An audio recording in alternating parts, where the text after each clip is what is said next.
ಬಂತು. ಒಂದಕ್ಕೊಂದು ಜಗಳ ಆಡ್ಕೊಂಡು ಅವ್ರ ತಾಯಂದಿರಿಗೆ ಹೋಗಿ ಹೇಳಿದ್ವು. ಹೇಳಿದ ತಕ್ಷಣ ಇಬ್ಬರು ಹೆಣ್ಣು ಮಕ್ಕಳು ಹೊರಗೆ ಬಂದರು. ಒಳಗೆ ಬಂದು ನಿನ್ನ ಮಗ ನನ್ನ ಮಗನ ಹೊಡೆದ ಅಂತ ಒಬ್ಳು, ನಿನ್ನ ಮಗ ನನ್ನ ಮಗನಿಗೆ ಕಚ್ಚಿದ ಅಂತ ಒಬ್ಳು, ಇಬ್ಬರು ಜಗಳಕ್ಕೆ ನಿಂತ್ಕೊಂಡ್ರು. ಅವ್ರ ಹಿಂದೆ ಅವ್ರ ಗಂಡಂದರು ಬಂದರು, ಅವರು ನಿಂತರು. ಆಮೇಲೆ ಆ ಓಣಿಯಲ್ಲಿ ಎರಡು ಗುಂಪಾಯಿತು ಜನ. ಅವ್ರ ಪರವಾಗಿ ಕೆಲವರು ನಿಂತರು, ಇವ್ರ ಪರವಾಗಿ ಕೆಲವರು ನಿಂತರು. ಇಬ್ಬರು ಮಧ್ಯದಲ್ಲಿ ಹೊಡೆದಾಟ ಆಯಿತು. ಹೊಡೆದಾಟ ಆಗಿ ಸಾಕಷ್ಟು ಒಂದು 8 ಗಾಯಗಳಾಗಿ ಪೊಲೀಸ್ ಸ್ಟೇಷನ್ಗೆ ಇಬ್ಬರು ಕಂಪ್ಲೇಂಟನ್ನು ಕೊಟ್ಟರು. ಇಷ್ಟೆಲ್ಲ ಗಲಾಟೆ ಆಯಿತು. ಎಲ್ಲ ಗಲಾಟೆ ಆಗಿ ಕಂಪ್ಲೇಂಟ್ ಕೊಟ್ಟು ಬೇಲ್ ಮೇಲೆ ಬಿಡಿಸ್ಕೊಂಡು ವಾಪಸ್ ಬಂದರು. ಅವೆರಡು ಮಕ್ಕಳು ಆಟ ಆಡ್ತಾ ಕೂತ್ಕೊಂಡಿದ್ವು ಅಂತ. ಅವೆರಡು ಚಿಕ್ಕ ಮಕ್ಕಳು ಆಟ ಆಡ್ತಾ ಮತ್ತೆ ಅವು ತಂಪಾಡಿಗೆ ತಾವು ಆಟ ಆಡ್ತಾ ಕೂತ್ಕೊಂಡಿದ್ವು. ಆ 2 ಮಕ್ಕಳ ಮಾತುಗಳನ್ನು ಕೇಳ್ಬಿಟ್ಟು ಈ ದೊಡ್ಡವರು ಇಷ್ಟೆಲ್ಲ ಗಲಾಟೆ ಮಾಡಿದ್ರು ನೋಡ್ರಿ. ಅಂದರೆ ಮಕ್ಕಳ ಮನಸ್ಸು ಅನ್ನುವಂಥದ್ದು ಹೇಗಿರುತ್ತೆ, ಅಲ್ಲಿ ರಾಗದ್ವೇಷಗಳಿರೋದಿಲ್ಲ, ಕಾಮ ಕ್ರೋಧ ಲೋಭ ಮೋಹ ಮದಮತ್ಸರಗಳಿರೋದಿಲ್ಲ, ಅಂತ ಒಂದು ನಿಷ್ಕಲ್ಮಶವಾದಂಥ ಮನಸ್ಸು. ಹಾಗೆಯೇ ನಿಮ್ಮ ಮನಸ್ಸು ಕೂಡ ಮಗುವಿನಂಥ ಮೃದುವಾದ ಮನಸ್ಸಾಗಬೇಕು, ನಿಷ್ಕಲ್ಮಶವಾದ ಮನಸ್ಸಾಗಬೇಕು. ಅದಕ್ಕಾಗಿ ಮಕ್ಕಳಂತಾಗದಿದ್ದರೆ ಮುಕ್ತಿ ಇಲ್ಲ ಅನ್ನುವಂಥದ್ದು ತಿಳ್ಕೊಬೇಕೇ ಹೊರತು ಮಕ್ಕಳಾಗದಿದ್ದರೆ ಮುಕ್ತಿ ಇಲ್ಲ ಅನ್ನುವಂಥದ್ದಲ್ಲ. ಅದಕ್ಕೆ ಯೇಸು ಕ್ರಿಸ್ತ ಒಂದು ಕಡೆಯಲ್ಲಿ ಯೇಸು ಕ್ರಿಸ್ತರು ಹೇಳ್ತಾ ಇದ್ದಾರೆ, I verily say unto you unless you be children you cannot enter into the kingdom of God. ನಾನು ನಿಮಗೆ ಸ್ಪಷ್ಟವಾಗಿ ಹೇಳುತ್ತೇನೆ, ಎಲ್ಲಿಯವರೆಗೆ ನೀವು ಮಕ್ಕಳಂತಾಗುವುದಿಲ್ಲವೋ ಅಲ್ಲಿಯವರೆಗೆ ನೀವು ದೇವರ ರಾಜ್ಯವನ್ನು ಪ್ರವೇಶ ಮಾಡಲಾರಿರಿ. ಅಕ್ಕ ಮಹಾದೇವಿಯನ್ನ ನೋಡಿದಾಗ 16 ವರ್ಷ ವಯಸ್ಸಿನಲ್ಲಿ ಬಂದರು ಅಂತ ಒಂದು ಕಡೆ ಬರ್ತದೆ, 16-18 ವರ್ಷ ಇರಬೇಕು. ಆಗ ಹೇಳ್ತಾರೆ, ಹೆಂಗೂಸಿನ ಅಂಗವ ನೋಡಿರೆ ಪುರಾತನರು, ಬಾಲತನದ ಅಂಗವ ನೋಡಿರೆ ಲಿಂಗವಂತರು ಅಂತಾರೆ. ಅಂದರೆ ಅಂಥ ತುಂಬ ಯೌವನ, ಕಣ್ಣು ಕುಕ್ಕುವ ಸೌಂದರ್ಯ, ಇಂಥದ್ರಲ್ಲಿ ದಿಗಂಬರ ದೇಹ, ಇಂಥ ಪರಿಸ್ಥಿತಿಯಲ್ಲಿ ಬಂದರೂ ಕೂಡ ಎಲ್ಲರಿಗೂ ಆಕೆಯನ್ನು ನೋಡಿದಾಗ ಒಂದು ಸಣ್ಣ ಮಗುವನ್ನು ನೋಡಿದಂಗೆ ಅನ್ನಿಸ್ತೇ ಹೊರತು ಯಾರಿಗೂ ಕೆಟ್ಟ ಭಾವನೆಗಳು ಬರಲಿಲ್ಲ ಅಂತೆ. ಅಂದರೆ ಅಂಥ ಮಾನಸಿಕ ಸಿದ್ಧಿಯನ್ನು ಅಕ್ಕ ಮಹಾದೇವಿ ಪಡ್ಕೊಂಡಿದ್ಲು ಅನ್ನೋದನ್ನು ನಾವು ಕಾಣ್ತಾ ಇದ್ದೀವಿ. ಅದಕ್ಕಾಗಿ ನೀವು ಮಕ್ಕಳಾಗಬೇಕೇ ಹೊರತು ನಿಮಗೆ ಮಕ್ಕಳಾಗೋದು ದೊಡ್ಡ ಮಾತಲ್ಲ ಅನ್ನುವಂಥ ಮಾತನ್ನು ನಾವು ಕೇಳ್ತಾ ಇದ್ದೀವಿ. ಈ ರೀತಿಯಾಗಿದ್ದಾಗ ಆ ಮಾದಲಾಂಬಿಕೆಯ ಕೊರಗು ಪರಿಹಾರವಾಯ್ತೇನೋ ಅನ್ನೋ ರೀತಿಯಲ್ಲಿ ಮಾದಲಾಂಬಿಕೆ ಗರ್ಭಿಣಿಯಾಗ್ತಾ ಇದ್ದಾಳೆ. ಅತ್ಯಂತ ಸಾತ್ವಿಕವಾದಂಥ ಆಚರಣೆಗಳಿಂದ ತನ್ನ ಒಂದು ಗರ್ಭದ ಆ ಕಾಲವನ್ನು ಕಳೀತಾ ಇದ್ದಾಳೆ. ಈ ರೀತಿ ಇದ್ದಾಗ ಒಂದು ದಿನ ಅಕ್ಷಯ ತೃತೀಯ,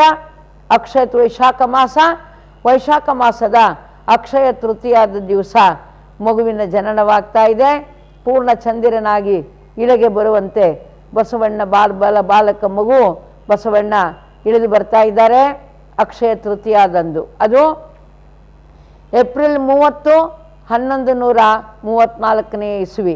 ಅದಕ್ಕಾಗಿ ನಾವೇನು ನೋಡ್ತಾ ಇದ್ದೀವಿ, ಬಸವಣ್ಣನವರು ಅಕ್ಷಯ ತೃತೀಯದಂದು ರೋಹಿಣಿ ನಕ್ಷತ್ರ, ವೈಶಾಖ ಮಾಸ ರೋಹಿಣಿ ನಕ್ಷತ್ರ, ಆವತ್ತು ಅಕ್ಷಯ ತೃತೀಯ ಇತ್ತು.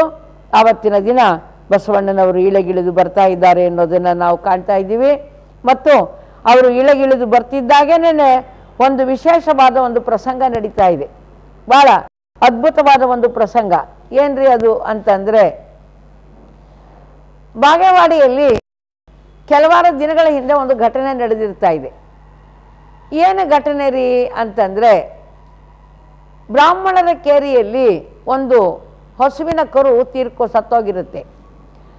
ಆ ಕರುವಿನ ಶವವನ್ನು ತೆಗೆದುಕೊಂಡು ಹೋಗಲಿಕ್ಕೆ ಅಂತ ತಿಳ್ಕೊಂಡು ಹೊಲೆಯರ ಕೇತ ಅಲ್ಲಿಗೆ ಬಂದಿರ್ತಾನೆ, ಅದನ್ನು ಎಳ್ಕೊಂಡು ಹೋಗ್ಲಿಕ್ಕೆ ಅಂತೇಳಿ ಬಂದಿರ್ತಾನೆ. ಬಂದಾಗ ಒಬ್ಬ ಬ್ರಾಹ್ಮಣೋತ್ತಮರ ಮನೆಯಿಂದ ಸುಶ್ರಾವ್ಯವಾಗಿ ಶಾಸ್ತ್ರದದ್ದೊಂದು ಘೋಷ ಕೇಳಿ ಬರ್ತಾ ಇರುತ್ತೆ. ಆಗ ಎಲ್ಲ ಸಣ್ಣ ಮನೆಗಳಿರ್ತಿದ್ವು. ಆಗ ಅವನೇನು ಮಾಡ್ದ, ಬಾಗಿಲಲ್ಲಿ ನಿಂತು ಕಟ್ಟೆ ಮೇಲೆ ಆ ಹೊಸ್ತಿಲ ಮೇಲೆ ನಿಂತು ಬಗ್ಗಿ ನೋಡಿದಾಗ ಒಳಗಡೆ ಶಾಸ್ತ್ರ ಘೋಷ ನಡೀತಾ ಇತ್ತು, ಹೋಮ ನಡೀತಾ ಇತ್ತು. ಅವನು ನೋಡಿದ, ಅವನು ಮುಗ್ಧನಾಗಿ ಸಂತೋಷ ಪಡ್ತಾ ಮಾಡ್ತಾ ಇದ್ದಾನೆ. ಆ ಸಂದರ್ಭದಲ್ಲಿ ಆಗ ಈ ಬ್ರಾಹ್ಮಣ ಅದನ್ನು ನೋಡಿ ಅಯ್ಯೋ ಅಯ್ಯೋ ಅಯ್ಯೋ ಅಯ್ಯೋ ಅನಾಹುತವಾಗೋಯ್ತು. ಹೊಲೆಯರ ಕೇತ ಒಂದು ಹೋಮವನ್ನು ನೋಡಿಬಿಟ್ಟ, ಶಾಸ್ತ್ರಘೋಷವನ್ನು ಕೇಳಿಬಿಟ್ಟ, ಇದು ಮಹಾಪಾಪ ಕಾರ್ಯ ಅಂತ ತಿಳ್ಕೊಂಡು ದೊಡ್ಡ ಗಲಾಟೆಯನ್ನು ಎಬ್ಬಿಸ್ಬಿಟ್ರು. ದೊಡ್ಡ ಗಲಾಟೆಯನ್ನು ಎಬ್ಬಿಸಿ ದೊಡ್ಡ ವಿಚಾರಣೆಯನ್ನೇ ಏರ್ಪಡಿಸಿಬಿಟ್ರು. ಆಗ ಬ್ರಾಹ್ಮಣೋತ್ತಮರೆಲ್ಲರೂ ಏನು ಹೇಳ್ತಾ ಇದ್ದಾರೆ, ಇಲ್ಲ ಬೇರೆ ದಾರಿ ಇಲ್ಲ, ಈ ಪವಿತ್ರವಾದ ವಾಕ್ಯಗಳನ್ನು ಕೇಳಿದಂಥವರಿಗೆ ಕಿವಿಗೆ ಕಾದ ಸೀಸೆಯನ್ನು ಸುರಿಯಬೇಕು. ಒಂದು ವೇಳೆ ವೇದ ಮಂತ್ರಗಳನ್ನು ನಾಲ್ಗೆಯಿಂದ ಉಚ್ಚಾರ ಮಾಡಿದರೆ ನಾಲ್ಗೆಯನ್ನು ಕತ್ತರಿಸಬೇಕು, ಕಿವಿಗೆ ಕಾದ ಸೀಸೆಯನ್ನು ಕೇಳಿದರೆ ಸುರಿಬೇಕು. ಇದು ಮನುಸ್ಮೃತಿಯಲ್ಲಿ ಇರುವಂಥ ಒಂದು ತತ್ವ ಸಂಹಿತೆ. ಅದಕ್ಕಾಗಿ ಅವನಿಗೆ ಶಿಕ್ಷೆ ಆಗಲೇಬೇಕು ಅಂತ ತಿಳ್ಕೊಂಡು ಹಠ ಹಿಡಿತಾ ಇದ್ದಾರೆ. ವಿಚಾರಣೆ ಪ್ರಾರಂಭವಾಗ್ತಾ ಇದೆ. ಪುರಪ್ರಮುಖ ಮಾದರಸನೇ ಪ್ರಮುಖ, ಅವನೇ ತೀರ್ಪನ್ನು ಕೊಡುವಂಥ ವ್ಯಕ್ತಿ. ಆಗ ಬ್ರಾಹ್ಮಣೋತ್ತಮರೆಲ್ಲರೂ ಕೂಡ ಹೇಳ್ತಾ ಇದ್ದಾರೆ, ಅವನ ಕಿವಿಗೆ ಕಾದ ಸೀಸೆಯನ್ನು ಸುರಿಯಲೇಬೇಕು ಅಂತ ಹೇಳ್ತಾ ಇದ್ದಾರೆ. ಆದರೆ ಮಾದರಸನ ಮನಸ್ಸು ಒಪ್ತಾ ಇಲ್ಲ, ಅವನ ಅಂತರಾತ್ಮ ಒಪ್ತಾ ಇಲ್ಲ. ಇಂಥ ಒಂದು ಸನ್ನಿವೇಶದಲ್ಲಿ ಏನು ತೀರ್ಪನ್ನು ಕೊಡಬೇಕು ಅಂತ ತಿಳ್ಕೊಂಡು ಅವನು ವಿಚಾರ ಮಾಡ್ತಾ ಇರ್ತಾನೆ. ಆ ವಿಚಾರ ಮಾಡುವಂಥ ಸನ್ನಿವೇಶದಲ್ಲಿಯೇ ಒಬ್ಬ ಸೇವಕ ಓಡಿ ಬರ್ತಾ ಇದ್ದಾನೆ.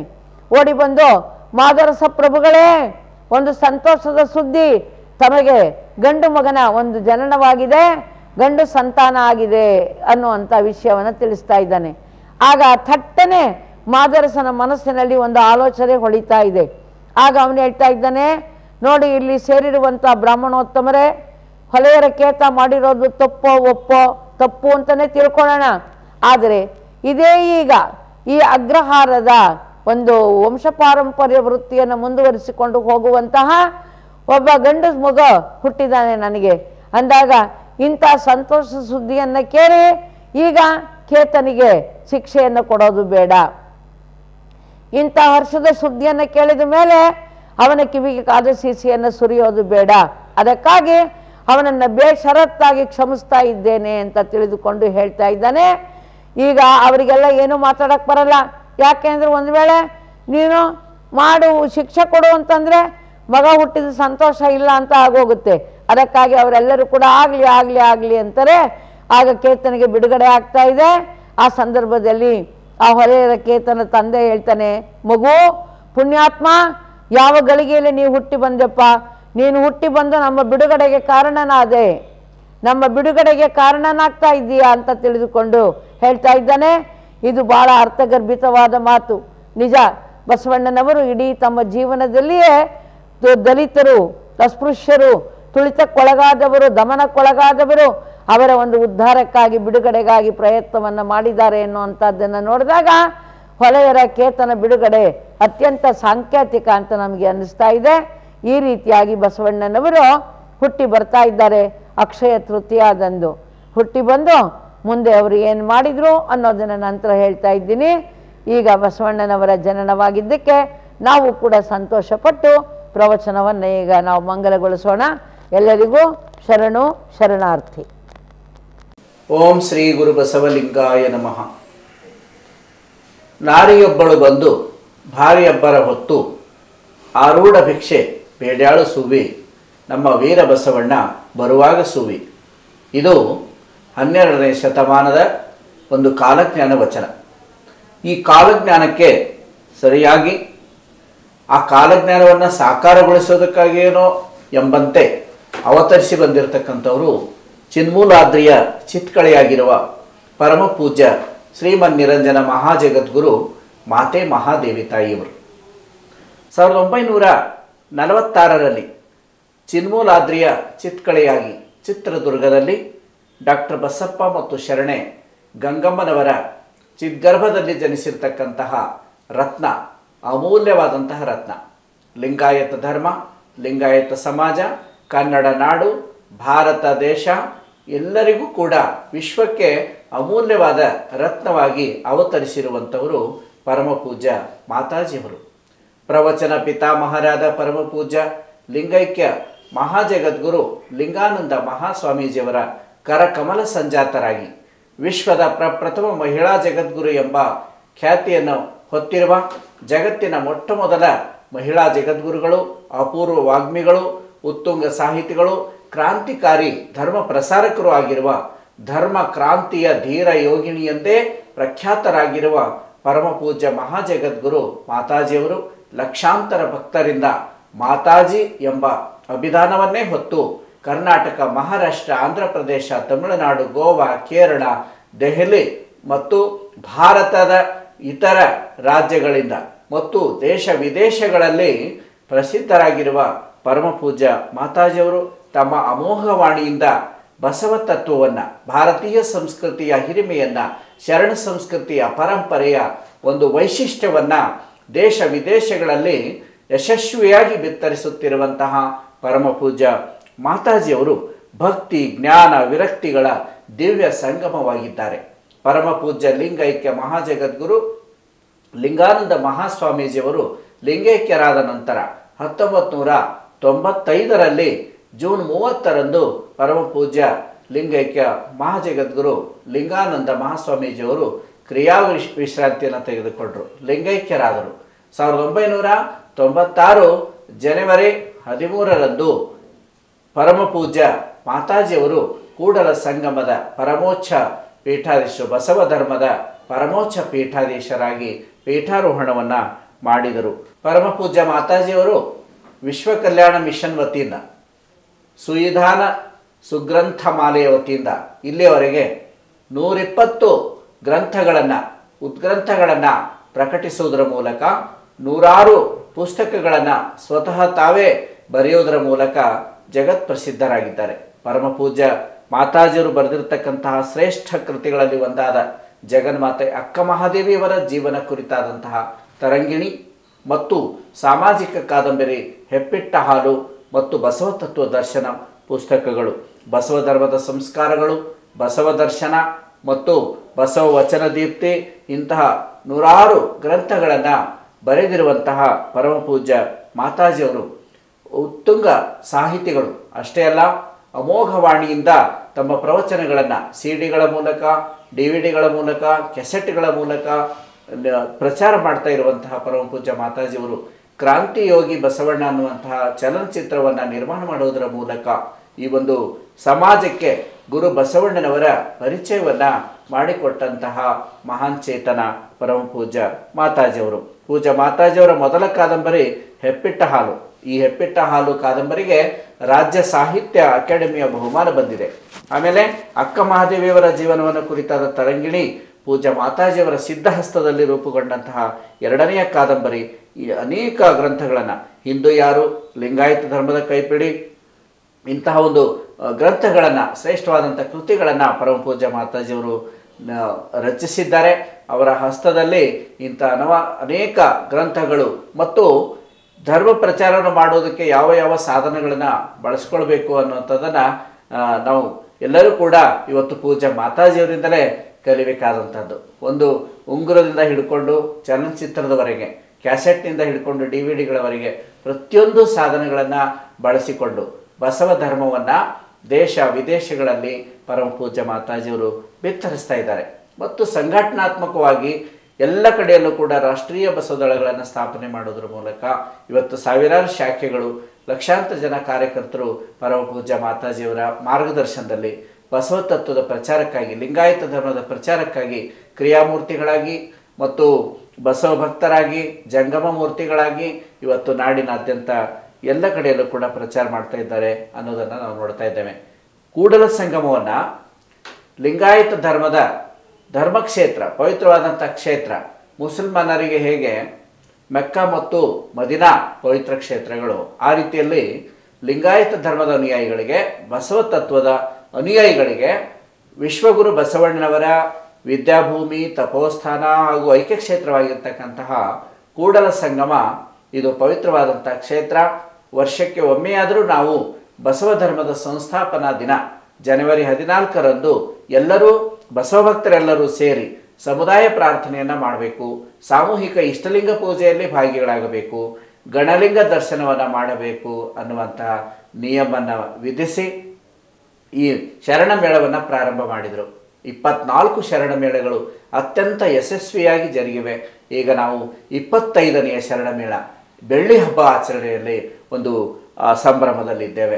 ಇಂತಹ ಒಂದು ಬೆಳ್ಳಿ ಹಬ್ಬದ ಶರಣ ಮೇಳಕ್ಕೆ ಲಕ್ಷ ಲಕ್ಷ ಸಂಖ್ಯೆಯಲ್ಲಿ ಶರಣರು ಕರ್ನಾಟಕ ಮಾತ್ರವಲ್ಲ ಬೇರೆ ಬೇರೆ ರಾಜ್ಯಗಳಿಂದ ಆಗಮಿಸ್ತಾ ಇದ್ದಾರೆ.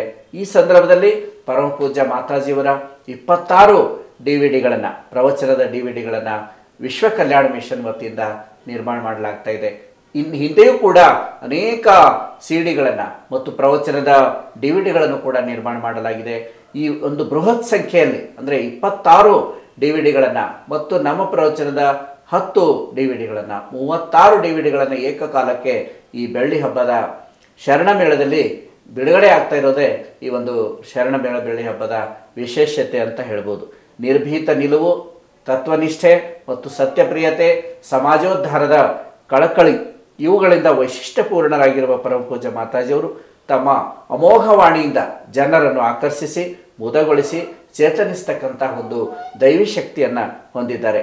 ದೈವಿದತ್ತವಾದಂಥ ಪ್ರತಿಭೆ ಮತ್ತು ಅಸಾಮಾನ್ಯವಾದಂತಹ ಪಾಂಡಿತ್ಯ, ದಿವ್ಯ ಮಧುರವಾಣಿ, ಹಾಡ್ತಕ್ಕಂಥ ಕಂಠ ಮತ್ತು ಪ್ರಶಾಂತ ಚಿತ್ತಗಳ ಸಂಗಮವಾದ ಪರಮ ಪೂಜ್ಯ ಮಾತಾಜಿಯವರು ವಿಶ್ವಧರ್ಮದ ಮಣಿಹವನ್ನು ಹೊತ್ತುಕೊಂಡು ಸ್ವದೇಶ ವಿದೇಶಗಳಲ್ಲಿ ಸಂಚರಿಸಿ ಭಾರತದ ಆಧ್ಯಾತ್ಮಿಕ ಸಂದೇಶವನ್ನು ಯಶಸ್ವಿಯಾಗಿ ಸಾರ್ತಾ ಇದ್ದಾರೆ. ಪರಮ ಪೂಜ್ಯ ಮಾತಾಜಿಯವರು ಬಸವ ತತ್ವದ ಅನುಯಾಯಿಗಳಿಗೆ ಏನ್ರಿ, ಬಸವ ಮಹಾಮನೆಯ ಕಟ್ಟಿದಿರಿ ತಾವು, ಬಸವ ಭಕ್ತರಿಗೆಲ್ಲ ದೊರಕೀತು ಠಾವು, ನಾವೆಲ್ಲ ಕೂಡಿ ಜಯಘೋಷ ಮಾಡಿ ನೆಲುವೆ ತಮ್ಮನ್ನು ಹಾಡಿಕೊಂಡಾಡಿ ಎನ್ನುವಂತೆ ಬಸವ ಮಹಾಮನೆಯನ್ನು ನಿರ್ಮಾಣ ಮಾಡೋದ್ರ ಮೂಲಕ ಕೂಡಲ ಸಂಗಮವನ್ನು ಅಂತಾರಾಷ್ಟ್ರೀಯ ಮಟ್ಟದ ಒಂದು ಕ್ಷೇತ್ರವನ್ನಾಗಿ ಅಭಿವೃದ್ಧಿಪಡಿಸೋದಕ್ಕೆ ಮೂಲ ಮತ್ತು ಸಂಕಲ್ಪ ಮತ್ತು ತ್ಯಾಗ ಪರಿಶ್ರಮ ಅದು ಪರಮ ಪೂಜ್ಯ ಲಿಂಗಾನಂದ ಮಹಾಸ್ವಾಮೀಜಿಯವರು ಮತ್ತು ಪರಮ ಪೂಜ್ಯ ಮಾತಾಜಿಯವರಿಗೆ ಆ ಒಂದು ಕ್ರೆಡಿಟ್, ಆ ಶ್ರೇಯ ಸಲ್ಲಬೇಕು. ಇದರಲ್ಲೇನು ಅತಿಶಯೋಕ್ತಿ ಇಲ್ಲ. ಯಾಕೆ ಅಂತಂದರೆ ಪ್ರತಿಯೊಂದು ಧರ್ಮಗಳಿಗೂ ಕೂಡ ಒಂದೊಂದು ಧರ್ಮಕ್ಷೇತ್ರ ಇರ್ತದೆ. ಹಾಗೆ ಬಸವ ಧರ್ಮದ ಅನುಯಾಯಿಗಳಿಗೂ ಕೂಡ ಒಂದು ಧರ್ಮಕ್ಷೇತ್ರ ಬೇಕು ಅಂಥೇಳಿ ಕುಗ್ರಾಮವಾಗಿರ್ತಕ್ಕಂತಹ ಆ ಒಂದು ಕೂಡಲ ಸಂಗಮಕ್ಕೆ ಹೋಗಿ ಧರ್ಮಗುರು ಬಸವಣ್ಣನವರ ಸಮಾಧಿ ಮಾತ್ರ ಇದ್ದಂಥ ಒಂದು ಸ್ಥಳದಲ್ಲಿ ಸಂಕಲ್ಪವನ್ನು ಮಾಡಿಕೊಂಡು ಮೊಟ್ಟ ಮೊದಲಿಗೆ 3 ಎಕರೆ ಜಮೀನು ತೆಗೆದುಕೊಂಡು ಬಸವ ಧರ್ಮಪೀಠ ಟ್ರಸ್ಟ್ ಸ್ಥಾಪನೆ ಮಾಡಿದರು. ಆ ನಂತರದಲ್ಲಿ ಪರಮ ಪೂಜ್ಯ ಮಾತಾಜಿಯವರು 1988ರಲ್ಲಿ ಪ್ರಥಮ ಶರಣ ಮೇಳವನ್ನು ಆರಂಭ ಮಾಡಿದ್ರು. ಒಂದು 50,000 ಜನ ಸೇರ್ಬೋದು.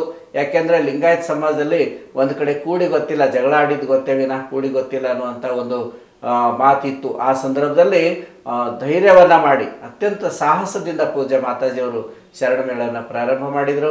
ಅಂತಹ ಕುಗ್ರಾಮವಾದಂತಹ ಕೂಡಲ ಸಂಗಮಕ್ಕೆ ಭಾರತದ ಎಲ್ಲ ಭಾಗಗಳಿಂದ ಅಂದರೆ ವಿಶೇಷವಾಗಿ ದಕ್ಷಿಣ ಭಾರತದ ಎಲ್ಲ ರಾಜ್ಯಗಳಿಂದ 2.5 ಲಕ್ಷಕ್ಕೂ ಹೆಚ್ಚು ಜನ ಬಸವ ಭಕ್ತರು ಮೊದಲನೇ ಶರಣ ಮೇಳಕ್ಕೆ ಸೇರಿರ್ತಕ್ಕಂಥದ್ದು ಎಲ್ಲರಿಗೂ ಕೂಡ ಆನಂದವನ್ನು ಉಂಟು ಮಾಡಿತು. ಹಾಗೆ ಪ್ರಾರಂಭವಾದಂತಹ ಶರಣ ಮೇಳ ಇವತ್ತು 25ನೇ ಶರಣ ಮೇಳ ಬರುವಂಥ ಜನವರಿ 2012ರ 11ರಿಂದ ಜನವರಿ 11ರಿಂದ 15ರವರೆಗೆ ಜರುಗ್ತಾ ಇದೆ. ಈ ಸಂದರ್ಭದಲ್ಲಿ ಪರಮ ಪೂಜ್ಯ ಮಾತಾಜಿಯವರ ಅಮೋಘವಾಣಿಯಿಂದ ಈ 36 ಅಂದರೆ CD DVD ನಿರ್ಮಾಣ ಮಾಡ್ತಾ ಇರುವಂಥದ್ದು ಪರಮ ಪೂಜ್ಯ ಮಾತಾಜಿಯವರ ಧ್ವನಿ ಇಂದಲ್ಲ ಮುಂದೆಯೂ ಎಂದೆಂದೂ ಕೂಡ ಎಲ್ಲರೂ ಕೇಳಿ ನಲಿಯುವಂತಾಗಲಿ, ಆನಂದಿಸುವಂತಾಗಲಿ. ಆ ಪರಮ ಪೂಜ್ಯ ಮಾತಾಜಿಯವರು ಕೊಟ್ಟಂತಹ ತತ್ವಗಳನ್ನು ಅಳವಡಿಸಿಕೊಂಡು ಜೀವನ ಸಾರ್ಥಕಪಡಿಸಿಕೊಳ್ತಕ್ಕಂತಹ ಒಂದು ವಾಹಿನಿಯಾಗಿ ಇದು 100 ವರ್ಷಗಳವರೆಗೆ ಎಲ್ಲರಿಗೂ ಕೂಡ ಮಾರ್ಗದರ್ಶನವಾಗಲಿ ಅನ್ನುವಂಥ ಒಂದು ಅಸಂಖ್ಯಾತ ಭಕ್ತರ ಒಂದು ಅಪೇಕ್ಷೆಯಂತೆ ಸಂಕಲ್ಪದಂತೆ ಈ ಒಂದು DVD ಬಿಡುಗಡೆ ಮಾಡಲಾಗ್ತಾ ಇದೆ. ಬಸವ ಪೀಠವು ಎದ್ದು ವಸೆದು ನಾಣ್ಯವು ಹುಟ್ಟಿ ಬಸವನ ಮುದ್ರೆ ಮೆರೆದಾವು ಧರೆಯವಗೆ ವಶವಾಗದಿವುದೇ ಸರ್ವಜ್ಞ ಅಂತ 16ನೇ ಶತಮಾನದಲ್ಲಿ ಶರಣಕವಿ ಸರ್ವಜ್ಞ ಅವರು ಹೇಳ್ತಾ ಇದ್ದಾರೆ. ಕ್ರಾಂತಿ ಕವಿ ಸರ್ವಜ್ಞ ಅವರು. ನಾವಿವತ್ತು ಪರಮ ಪೂಜ್ಯ ಮಾತಾಜಿಯವರು ಕೂಡಲ ಸಂಗಮದಲ್ಲಿ ಬಸವ ಧರ್ಮ ಪೀಠ ಸ್ಥಾಪನೆ ಆಗಿರ್ತಕ್ಕಂಥದ್ದು, ಈಗ ಶರಣ ಮೇಳ ನಡೀತಾ ಇರುವಂಥದ್ದು, ಇದೆಲ್ಲವೂ ಆ ಶರಣರ ಸಂಕಲ್ಪ ಅಂತ ಅನ್ನೋದು ಈ ವಚನ ನೋಡಿದಾಗ ನಮಗೆ ಗೊತ್ತಾಗ್ತಾ ಇದೆ. 12ನೇ ಶತಮಾನದಲ್ಲಿ ವೀರ ಗಣಾಚಾರಿ ವಚನ ಸಾಹಿತ್ಯದ ಸಂರಕ್ಷಣೆಗಾಗಿ ತಮ್ಮ ಪ್ರಾಣವನ್ನೇ ಮುಡುಪಾಗಿಟ್ಟು ವಚನ ಸಾಹಿತ್ಯದ ರಕ್ಷಣೆಗಾಗಿ ಹೋರಾಟ ಮಾಡಿರ್ತಕ್ಕಂಥ ವೀರ ಗಣಾಚಾರಿಯಾಗಿದ್ದಂತಹ ಮಡಿವಾಳ ಮಾಚಿದೇವರು ತಮ್ಮ ಒಂದು ವಚನದಲ್ಲಿ ಹೇಳ್ತಾರೆ, 800 ವರ್ಷಗಳ ನಂತರ ದಕ್ಷಿಣದ ಕೃಷ್ಣೆಗೆ ಕರೆವರಯ್ಯ ಜನ ನೆರೆವರಯ್ಯ ಅಂತ ಹೇಳ್ತಾರೆ. ಅಂದರೆ 800 ವರ್ಷಗಳ ನಂತರ ಮತ್ತೆ ಬಸವ ಭಕ್ತರೆಲ್ಲರೂ ಒಂದು ಕಡೆ ಸೇರ್ತಾರೆ, ಅವರೆಲ್ಲರೂ ಶರಣ ಮೇಳದಲ್ಲಿ ಭಾಗಿಗಳಾಗ್ತಾರೆ, ಇಂಥ ಒಂದು ಕಾರ್ಯಕ್ರಮ ನಡೀತದೆ ಅನ್ನುವಂಥದ್ದನ್ನು 12ನೇ ಶತಮಾನದಲ್ಲಿಯೇ ಭವಿಷ್ಯವನ್ನು ನುಡಿದಿದ್ದಾರೆ ವೀರಗಣಾಚಾರಿ ಮಡಿವಾಳ ಮಾಚಿದೇವರು. ಹಾಗೆಯೇ ನಾರಿಯೊಬ್ಬಳು ಬಂದು ಭಾರಿ ಅಬ್ಬರ ಹೊತ್ತು ಆರೂಢ ಭಿಕ್ಷೆ ಬೇಡ್ಯಾಳು ಸುವಿ ಅನ್ನುವಂತಹ ವಚನದಲ್ಲಿ ಕಾಲಜ್ಞಾನದಲ್ಲಿ ನಾವು ನೋಡ್ತಾ ಇದ್ದೇವೆ. ಅದು ನೇರವಾಗಿ ಪರಮ ಪೂಜ್ಯ ಮಾತಾಜಿಯವರಿಗೆ ಅದು ಅನ್ವಯಿಸ್ತಾ ಇದೆ ಅನ್ನೋ ನಾವು ನೋಡ್ತಾ ಇದ್ದೇವೆ. ಯಾಕೆಂದರೆ ಅನೇಕ ಜನ ಪುರುಷರು ಸ್ವಾಮಿಗಳು ಮತ್ತು ಜಗದ್ಗುರುಗಳು ಮಾಡದೇ ಇರತಕ್ಕಂಥ ಒಂದು ಮಹಾನ್ ಕಾರ್ಯವನ್ನು ಪರಮ ಪೂಜ್ಯ ಮಹಾಜಗದ್ಗುರು ಮಾತೆ ಮಹಾದೇವಿಯವರು ಮಾಡ್ತಾ ಇದ್ದಾರೆ. ನಮ್ಮ ನಿಮ್ಮೆಲ್ಲರ ಕಣ್ಮುಂದೆ ಇದೆ. ಒಂದು ವೇಳೆ ಪರಮ ಪೂಜ್ಯ ಮಾತಾಜಿಯವರು ಪರಮ ಪೂಜ್ಯ ಲಿಂಗಾನಂದ ಮಹಾಸ್ವಾಮೀಜಿಯವರು ಬರದೇ ಇದ್ದರೆ ಬಸವ ಧರ್ಮ ಪೀಠ ಇರ್ತಿರಲಿಲ್ಲ. ಸರ್ವಜ್ಞ ಕವಿ ಹೇಳುವಂತೆ ಬಸವ ಪೀಠವು ಎದ್ದು ಒಸೆದು ನಾಣ್ಯವ ಹುಟ್ಟಿ. ಅಂದರೆ ಬಸವ ನಾಣ್ಯ ಇವತ್ತು ಭಾರತ ಸರ್ಕಾರ ಕೂಡ 5 ರೂಪಾಯಿದ ಕಾಯಿನ್ಗಳ ಮೇಲೆ ಬಸವಣ್ಣನವರ ಒಂದು ಚಿತ್ರ ಪ್ರಕಟ ಮಾಡಿದೆ. ಮೊಟ್ಟ ಮೊದಲು ಅದು ಆ ಸಂಕಲ್ಪವನ್ನು ಮಾಡಿ ಶರಣ ಮೇಳದಲ್ಲಿ ಆ ಕೇಂದ್ರ ಸರ್ಕಾರದ ಸಚಿವರಿಗೆ ಒತ್ತಾಯಪಡಿಸಿ ಒಂದು ಮನವಿ ಪತ್ರವನ್ನು ಕೊಟ್ಟು ಅದಕ್ಕಾಗಿ ದುಡಿದಿರ್ತಕ್ಕಂಥದ್ದು, ಶ್ರಮಿಸಿರ್ತಕ್ಕಂಥದ್ದು ಬಸವ ಧರ್ಮ ಪೀಠ. ಪ್ರತಿಯೊಂದು ಕಾರ್ಯಗಳು ಕೂಡ ಪೂಜ್ಯ ಮಾತಾಜಿಯವರ ಸಂಕಲ್ಪದಂತೆ ನಡೀತಾ ಇದ್ದಾವೆ ಅಂತ ಅನ್ನೋದು ನಾವು ನೋಡ್ತಾ ಇದ್ದೇವೆ. ಬಸವ ಪೀಠವು ಎದ್ದು ಒಸೆದು ನಾಣ್ಯವ ಹುಟ್ಟಿ, ಅಂದರೆ ನಾಣ್ಯ ಬರ್ತದೆ ಅನ್ನುವಂಥ ಮಾತನ್ನು ಹೇಳಿದ್ದಾರೆ ಸರ್ವಜ್ಞ ಕವಿಯವರು. ಆನಂತರ ಬಸವನ ಮುದ್ರೆ ಮೆರೆದಾವು ಧರೆಯವಗೆ ವಶವಾಗದಿರುವುದೇ ಸರ್ವಜ್ಞ. ಬಸವಣ್ಣವ್ರ ಫೋಟೋಗಳು, ಬಸವಣ್ಣವರ ಒಂದು ಓಂ ಶ್ರೀ ಗುರು ಬಸವ ಅನ್ನುವಂತಹ ಮಂತ್ರಯುಕ್ತವಾದಂತಹ ಸೆಟಸ್ಥಲ ಧ್ವಜಗಳು ಇವತ್ತು ಮನೆ ಮೇಲೆ ರಾರಾಜಿಸಬೇಕಾದ್ರೆ ಅದಕ್ಕೆ ಮೂಲ ಕಾರಣಕರ್ತರು ಯಾರು ಅಂದರೆ ಈ ಒಂದು ಬಸವ ಧರ್ಮ ಪೀಠ, ಪರಮ ಪೂಜ್ಯ ಲಿಂಗಾನಂದ ಮಹಾಸ್ವಾಮೀಜಿಯವರು ಮತ್ತು ಪರಮ ಪೂಜ್ಯ ಮಾತಾಜಿಯವರು. ಲಿಂಗಾಯತ ಧರ್ಮಕ್ಕೆ ಇದು ಒಂದು ಸ್ವತಂತ್ರ ಧರ್ಮ. ಆದರೆ ಇದೊಂದು ಸ್ವತಂತ್ರ ಧರ್ಮ ಅಂತ ಹೇಳ್ತಕ್ಕಂಥ ಧೈರ್ಯ ಯಾರಿಗೂ ಕೂಡ ಇರಲಿಲ್ಲ. ಬಸವ ಜಯಂತಿಯನ್ನು ಮಾಡುವಾಗ, ಗುರು ಬಸವಣ್ಣನವರ ಜಯಂತಿಯನ್ನು ಆಚರಣೆ ಮಾಡುವಾಗ ಹಳ್ಳಿಗಳಲ್ಲಿ ಇವತ್ತು ಅನೇಕ ಕಡೆಗಳಲ್ಲಿದೆ, ಆದರೆ ಬಹಳ ಕಡಿಮೆ ಆಗಿದೆ. ಈಗ 40 ವರ್ಷಗಳ ಹಿಂದೆ ಪೂಜ್ಯ ಲಿಂಗಾನಂದ ಮಹಾಸ್ವಾಮೀಜಿಯವರು ಮತ್ತು ಪರಮ ಪೂಜ್ಯ ಮಾತಾಜಿಯವರು ಪ್ರವಚನ ಮಾಡೋದಕ್ಕಿಂತ ಮುಂಚೆ ಹಳ್ಳಿಗಳಲ್ಲಿ ಮತ್ತು ನಗರಗಳಲ್ಲಿ ಕೂಡ ಬಸವ ಜಯಂತಿ ಅಂದ ತಕ್ಷಣ ಎತ್ತುಗಳಿಗೆ ಸ್ನಾನ ಮಾಡಿಸಿ ಅವುಗಳಿಗೆ ಬಣ್ಣ, ಕೊಂಬಿಗೆ ಮತ್ತು ಮೈಗೆಲ್ಲ ಬಣ್ಣ ಪೇಂಟ್ ಮಾಡಿ ಅವುಗಳ ಮೆರವಣಿಗೆ ಮಾಡಿ ಹೋಳಿಗೆ ಮಾಡಿ ಒಬ್ಬಟ್ಟು ಮಾಡಿ ಆ ಎತ್ತುಗಳಿಗೂ ಒಬ್ಬಟ್ಟು ತಿನ್ನಿಸಿ ತಾವು ತಿಂತಕ್ಕಂಥದ್ದು ಈ ಒಂದು ಬಸವ ಜಯಂತಿ. ಅಷ್ಟು ಎತ್ತುಗಳ ಮೆರವಣಿಗೆ ಮಾಡಿಬಿಟ್ರೆ ಬಸವ ಜಯಂತಿ ಆಚರಣೆ ಮುಗೀತು. ಯಾರು ಕೂಡ ಗುರು ಬಸವಣ್ಣವರ ಭಾವಚಿತ್ರಗಳನ್ನು ಅಥವಾ ಮೂರ್ತಿಗಳನ್ನು ಇಟ್ಟು ಮೆರವಣಿಗೆ ಮಾಡ್ತಕ್ಕಂಥದ್ದಾಗಲಿ, ಗುರು ಬಸವಣ್ಣವ್ರ ಬಗ್ಗೆ ವಿಚಾರ ಸಂಕಿರಣಗಳನ್ನು ಮಾಡ್ತಕ್ಕಂಥದ್ದಾಗಲಿ, ಪ್ರವಚನ ಮಾಡ್ತಕ್ಕಂಥದ್ದಾಗಲಿ, ದೀಕ್ಷೆ ಕೊಡ್ತಕ್ಕಂಥದ್ದಾಗಲಿ ಯಾವುದೂ ಕೂಡ ಇರಲಿಲ್ಲ. ಆದರೆ ಅತ್ಯಂತ ಯಶಸ್ವಿಯಾಗಿ ನಾವು ಗುರು ಬಸವಣ್ಣವರ ತತ್ವವನ್ನು ಪ್ರಚಾರ ಮಾಡಬೇಕು. ಬಸವಣ್ಣವರು ಅಂದರೆ ನಂದಿ, 4 ಕಾಲು 2 ಕೊಂಬು ಒಂದು ಬಾಲ ಇರತಕ್ಕಂಥ ನಂದಿ ಅಲ್ಲ.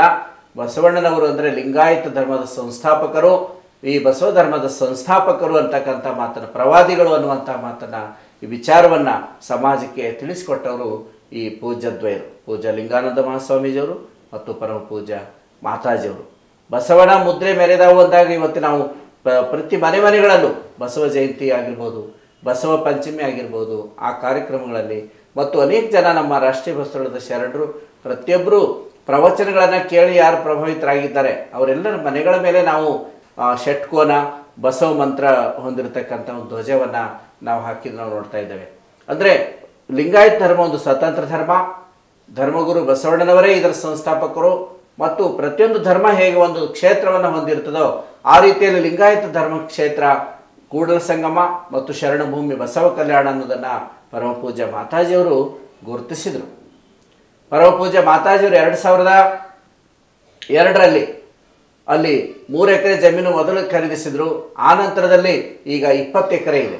ಆ ಒಂದು ಕ್ಯಾಂಪಸ್ ಬಸವ ಧರ್ಮ ಪೀಠ ಅಲ್ಲಿ ಸ್ಥಾಪನೆ ಮಾಡದೇ ಇದ್ದರೆ, ಅಲ್ಲಮ ಪ್ರಭುದೇವರ ಶೂನ್ಯ ಪೀಠವನ್ನು ಬಸವ ಕಲ್ಯಾಣದಲ್ಲಿ ಸ್ಥಾಪನೆ ಮಾಡದೇ ಇದ್ದರೆ, ಮುಂಚೆ ನಾವು ಪರಿಸ್ಥಿತಿ ಎಲ್ಲರಿಗೂ ಗೊತ್ತಿದೆ. ಗುರು ಬಸವಣ್ಣನವರು ನಡೆದಾಡಿರ್ತಕ್ಕಂತಹ ಒಂದು ಪವಿತ್ರ ಭೂಮಿಯಲ್ಲಿ ಅನೇಕ ಐತಿಹಾಸಿಕವಾದಂತಹ ಗವಿಗಳು ಹಾಳು ಬಿದ್ದಿದ್ದನ್ನು ನಾವು ನೋಡ್ತಾ ಇದ್ದೀವಿ. ಆದರೆ ಪೂಜ್ಯ ಮಾತಾಜಿಯವರು ಬಸವ ಕಲ್ಯಾಣಕ್ಕೆ ಪ್ರವೇಶ ಮಾಡಿದ ನಂತರ, ಅಲ್ಲಿ ಬಸವ ಮಹಾಮನೆಯನ್ನು ಸ್ಥಾಪನೆ ಮಾಡಿದ ನಂತರ, ಅಲ್ಲಮ ಪ್ರಭುದೇವರ ಶೂನ್ಯ ಪೀಠ ಸ್ಥಾಪನೆ ಮಾಡಿ ಆದ ನಂತರ ಕೆಲವೇ ದಿವಸಗಳಲ್ಲಿ ಕರ್ನಾಟಕ ಸರ್ಕಾರ ಕೂಡ ಬಸವ ಕಲ್ಯಾಣ ಅಭಿವೃದ್ಧಿ ಪ್ರಾಧಿಕಾರವನ್ನು ಮಾಡಿತು. ಸರ್ಕಾರದ ವತಿಯಿಂದಲೂ ಕೂಡ ಈಗ ಅನೇಕ ಸಾರ್ವಜನಿಕ ಕಾರ್ಯಗಳನ್ನು, ರಸ್ತೆ ನಿರ್ಮಾಣ ಮಾಡ್ತಕ್ಕಂಥದ್ದು, ಗವಿಗಳ ಒಂದು ಪುನರುಜ್ಜೀವನ ಮಾಡ್ತಕ್ಕಂಥದ್ದು, ಎಲ್ಲ ಕಾರ್ಯಗಳನ್ನು ಕೂಡ ಇವತ್ತು ಜೀರ್ಣೋದ್ಧಾರ ಮಾಡ್ತಕ್ಕಂಥ ಕಾರ್ಯವನ್ನು ಸರ್ಕಾರ ಕೂಡ ಮಾಡ್ತಾ ಇದೆ ಅನ್ನೋದು ನೋಡ್ತಾ ಇದ್ದೇವೆ. ಕೂಡಲ ಸಂಗಮದಲ್ಲಿ ಕೂಡ 1987ರಲ್ಲಿ ಮೊಟ್ಟ ಮೊದಲು ಪೂಜ್ಯ ಲಿಂಗಾನಂದ ಮಹಾಸ್ವಾಮೀಜಿಯವರು, ಪೂಜ್ಯ ಮಾತಾಜಿಯವರು ಬಸವಧರ್ಮ ಪೀಠ ಸ್ಥಾಪನೆ ಮಾಡಿದ ನಂತರ 10 ವರ್ಷಗಳ ನಂತರ ಕರ್ನಾಟಕ ಸರ್ಕಾರ ಕೂಡಲ ಸಂಗಮ ಅಭಿವೃದ್ಧಿ ಪ್ರಾಧಿಕಾರವನ್ನು ಸ್ಥಾಪನೆ ಮಾಡಿದೆ. ಬಸವ ಕಲ್ಯಾಣ ಮತ್ತು ಕೂಡಲ ಸಂಗಮಗಳು ಇವತ್ತಿನ ದಿವಸ ಏನಾದರೂ ಬೆಳಕಿ ಬಂದಿದ್ರೆ, ಅವು ದೇಶ ವಿದೇಶಗಳಿಗೆ ಪ್ರಚಾರ ಆಗಿದ್ರೆ ಅಥವಾ ಬೇರೆ ವಿವಿಧ ರಾಜ್ಯಗಳಲ್ಲಿ ಪ್ರಚಾರ ಆಗಿದ್ದರೆ ಅದಕ್ಕೆ ಮೂಲ ಕಾರಣಕರ್ತರು ಪೂಜ್ಯ ಮಾತಾಜಿಯವರು ಮತ್ತು ಪರಮ ಪೂಜ್ಯ ಲಿಂಗಾನಂದ ಮಹಾಸ್ವಾಮೀಜಿಯವರು ಅಂತ ಅನ್ನೋದರಲ್ಲಿ ಎರಡು ಮಾತಿಲ್ಲ. ಶರಣ ಮೇಳ ಮತ್ತು ಬಸವ ಕಲ್ಯಾಣದ ನಡೀತಕ್ಕಂಥ ಕಲ್ಯಾಣ ಪರ್ವಗಳಿಂದ ಇಡೀ ಭಾರತದಷ್ಟೇ ಅಲ್ಲ, ವಿದೇಶಗಳಿಗೂ ಕೂಡ ಕೂಡಲ ಸಂಗಮ ಮತ್ತು ಬಸವ ಕಲ್ಯಾಣ ಕ್ಷೇತ್ರದ ಮಹತ್ವ ಏನು ಅನ್ನೋದನ್ನು ಪರಮ ಪೂಜ್ಯ ಮಾತಾಜಿಯವರು ತಿಳಿಸಿಕೊಟ್ಟಿದ್ದಾರೆ ನೋಡ್ತಾ ಇದ್ದೇವೆ. ಮೊಟ್ಟ ಮೊದಲಿಗೆ ಪೂಜ್ಯ ಲಿಂಗಾನಂದ ಮಹಾಸ್ವಾಮೀಜಿಯವರು, ಲಿಂಗೈಕ್ಯ ಮಹಾಜಗದ್ಗುರು ಪ್ರವಚನ ಪಿತಾಮಹರಾದಂತಹ ಲಿಂಗಾನಂದ ಮಹಾಸ್ವಾಮೀಜಿಯವರು ಕರ್ನಾಟಕದ ಸಾಂಸ್ಕೃತಿಕ ಕ್ಷೇತ್ರವಾಗಿರ್ತಕ್ಕಂತಹ ರಾಜಧಾನಿಯಾಗಿ ಎನಿಸಿರುವಂತಹ ಧಾರವಾಡದಲ್ಲಿ ಜಗನ್ಮಾತಾ ಅಕ್ಕ ಮಹಾದೇವಿ ಅನುಭವ ಪೀಠವನ್ನು ಸ್ಥಾಪನೆ ಮಾಡಿದರು. ಅದು ಆದಿಶರಣರ ಸಂಕಲ್ಪನೆ. ಮಹಿಳೆಯರಿಗೂ ಕೂಡ ಒಂದು ಗುರುಪೀಠ ಬೇಕು. 12ನೇ ಶತಮಾನದಲ್ಲಿ ಗುರು ಬಸವಣ್ಣನವರು ಈ ಲಿಂಗಾಯತ ಧರ್ಮದಲ್ಲಿ ಯಾವುದೇ ಒಂದು ಸ್ತ್ರೀ ಪುರುಷ ಅನ್ನುವಂಥ ಲಿಂಗ ಭೇದ ಆಗಲಿ, ಮೇಲು ಕೀಳು ಅನ್ನುವಂಥ ಜಾತಿ ಭೇದ ಆಗಲಿ, ಶ್ರೀಮಂತ ಬಡವ ಅನ್ನುವಂಥ ವರ್ಗ ಭೇದವಾಗಲಿ ಇಲ್ಲ. ಜಾತಿ, ವರ್ಗ, ವರ್ಣ, ಲಿಂಗ ಭೇದ ಇಲ್ಲದೆ ಎಲ್ಲರೂ ಕೂಡ ಈ ಧರ್ಮದಲ್ಲಿ ಸಮಾನರು ಅನ್ನುವಂತಹ ತತ್ವವನ್ನು 12ನೇ ಶತಮಾನದಲ್ಲಿ ಗುರು ಬಸವಣ್ಣವರು ಕೊಟ್ಟರು. ಆ ತತ್ವವನ್ನು ಪೂರ್ಣಗೊಳಿಸುವುದಕ್ಕಾಗಿ, ಅಂದರೆ 12ನೇ ಶತಮಾನದಲ್ಲಿಯೇ ಮಹಿಳಾ ಗುರುಪೀಠ ಆಗ್ತಿತ್ತೇನೋ, ಕಲ್ಯಾಣ ಕ್ರಾಂತಿ ಇನ್ನು ನಡೀದೇ ಇದ್ದಿದ್ರೆ, ಇನ್ನೂ ಸ್ವಲ್ಪ ದಿವಸ ಅನುಭವ ಮಂಟಪ ಇದ್ದಿದ್ರೆ ಅವತ್ತೇ ಗುರು ಬಸವಣ್ಣವರು ಮಾಡೋರು. ಆ ಕಾರ್ಯವನ್ನು ಪರಮ ಪೂಜ್ಯ ಲಿಂಗಾನಂದ ಮಹಾಸ್ವಾಮೀಜಿಯವರು ಮತ್ತೆ 800 ವರ್ಷಗಳ ನಂತರ ಗುರು ಬಸವಣ್ಣವರ ಸಂಕಲ್ಪದಂತೆ ಜಗನ್ಮಾತಾ ಅಕ್ಕ ಮಹಾದೇವಿ ಅನುಭವ ಪೀಠವನ್ನು ಸ್ಥಾಪನೆ ಮಾಡಿದರು. ಅದಕ್ಕೆ ಮೊಟ್ಟ ಮೊದಲ ಪೀಠಾಧ್ಯಕ್ಷರನ್ನಾಗಿ ಅದಕ್ಕೆ ಅತ್ಯಂತ ಸೂಕ್ತವಾದಂತಹ ಮತ್ತು ಭಕ್ತಿ ವಿರಕ್ತಿ ಜ್ಞಾನಗಳ ಸಂಗಮವೇ ಆಗಿರ್ತಕ್ಕಂತಹ ವೈರಾಗ್ಯನಿದೆ ಅಕ್ಕ ಮಹಾದೇವಿಯವರ ಸಾಕ್ಷಾತ್ಕಾರವನ್ನು ಮಾಡಿಕೊಂಡಿರ್ತಕ್ಕಂತಹ ಪರಮ ಪೂಜ್ಯ ಮಾತಾಜಿಯವರನ್ನು ಆ ಅಕ್ಕ ಮಹಾದೇವಿ ಅನುಭವ ಪೀಠಕ್ಕೆ ಪ್ರಪ್ರಥಮ ಪೀಠಾಧ್ಯಕ್ಷರನ್ನಾಗಿ ಮಾಡಿದರು. ಪರಮ ಪೂಜ್ಯ ಮಾತಾಜಿಯವರು ಜಗದ್ಗುರು ಮಾತೆ ಮಹಾದೇವಿಯವರಾಗಿ ಕೂಡಲ ಸಂಗಮ ಕ್ಷೇತ್ರವನ್ನು ಗುರುತಿಸಿ ಅಲ್ಲಿ ಮಹಾಜಗದ್ಗುರು ಪೀಠವನ್ನು ಸ್ಥಾಪನೆ ಮಾಡಿ ಶರಣ ಮೇಳವನ್ನು ಪ್ರಾರಂಭ ಮಾಡಿ ಪರಮ ಪೂಜ್ಯ ಲಿಂಗಾನಂದ ಮಹಾಸ್ವಾಮೀಜಿಯವರು ಮಹಾಜಗದ್ಗುರುಗಳಾಗಿ, ಪೂಜ್ಯ ಮಾತಾಜಿಯವರು ಪರಮ ಪೂಜ್ಯ ಲಿಂಗಾನಂದ ಮಹಾಸ್ವಾಮೀಜಿಯವರು ಲಿಂಗಾಯತ ಸಮಾಜದ ಅಮೂಲ್ಯ ರತ್ನಗಳು. ಅಂತಹ ಮಹಾಜಗದ್ಗುರುಗಳನ್ನು ಪಡೆದಿರ್ತಕ್ಕಂಥದ್ದೇ ನಮ್ಮ ಪುಣ್ಯ. ಪರಮ ಪೂಜ್ಯ ಮಾತಾಜಿಯವರು ಇಂಗ್ಲೆಂಡ್ ಮತ್ತು ಅಮೆರಿಕಗಳಲ್ಲೂ ಕೂಡ 2 ಸಾರಿ 3 ಸಾರಿ ಪ್ರವಾಸವನ್ನು ಮಾಡಿ ಅಲ್ಲಿ ಇಂಗ್ಲೀಷ್ ಭಾಷೆಯಲ್ಲಿ ಬೇರೆ ಬೇರೆ ವಿಶ್ವವಿದ್ಯಾಲಯಗಳಲ್ಲಿ ಮತ್ತು ಮಹಾವಿದ್ಯಾಲಯಗಳಲ್ಲಿ ವಿದ್ಯಾರ್ಥಿಗಳನ್ನು, ಅಲ್ಲಿನ ಜನರನ್ನು ಸಂಬೋಧಿಸಿ ಇಂಗ್ಲೀಷ್ನಲ್ಲಿ ಮಾತನಾಡಿ ಅವರು ಬಸವ ತತ್ವವನ್ನು ಪ್ರಚಾರ ಮಾಡಿದ್ದಾರೆ. ಮತ್ತು ಇಂಗ್ಲೀಷ್ನಲ್ಲಿ ಲೇಖನಗಳನ್ನು, ಪುಸ್ತಕಗಳನ್ನು ಬರೆಯೋದ್ರ ಮೂಲಕ ವಿದೇಶಗಳಿಗೂ ಕೂಡ ಬಸವಣ್ಣನವರ ತತ್ವವನ್ನು ಪ್ರಚಾರ ಮಾಡ್ತಕ್ಕಂತಹ ಕಾರ್ಯವನ್ನು, ಮಹಾನ್ ಕಾರ್ಯವನ್ನು ಪರಮ ಪೂಜ್ಯ ಮಾತಾಜಿಯವರು ಮಾಡಿದ್ದಾರೆ. ಇನ್ನೊಂದು ಧಾರ್ಮಿಕವಾಗಿ ಪರಮ ಪೂಜ್ಯ ಮಾತಾಜಿಯವರು ಮಾಡಿರ್ತಕ್ಕಂಥ ಒಂದು ಶ್ರೇಷ್ಠ ಕಾರ್ಯಗಳಂದರೆ, ಒಂದು ಧರ್ಮ ಪ್ರಚಾರ ಆಗಬೇಕಾದ್ರೆ ಅದಕ್ಕೆ ಒಂದೊಂದು ಟವರ್ಸ್ಗಳು, ಹೇಗೆ ಈ ಮೊಬೈಲ್ ಕಂಪನಿಯವರೆಲ್ಲ ಟವರ್ಸ್ ಬೇರೆ ಬೇರೆ ಕಡೆಯಲ್ಲಿ ಸ್ಥಾಪನೆ ಮಾಡ್ತಾರೆ, ಆ ರೀತಿಯಲ್ಲಿ ಬಸವ ಧರ್ಮದ ಮುಖ್ಯ ಟವರು ಬಸವ ಧರ್ಮದ ಮಹಾಜಗದ್ಗುರು ಪೀಠ ಕೂಡಲ ಸಂಗಮದಲ್ಲಿ ಸ್ಥಾಪನೆ ಮಾಡಿದರು. ಆ ನಂತರದಲ್ಲಿ ಅಕ್ಕ ಮಹಾದೇವಿ ಅನುಭವ ಪೀಠ ಅಂತೂ ಒಂದು ಟವರ್ ಇದೆ, 1970ರಲ್ಲಿನೇ ಸ್ಥಾಪನೆ ಆಗಿದೆ. ಮಹಾಜಗದ್ಗುರು ಪೀಠ ಕೂಡಲ ಸಂಗಮದಲ್ಲಿ ದೊಡ್ಡ ಪೀಠ ಸ್ಥಾಪನೆ ಮಾಡಿದರು.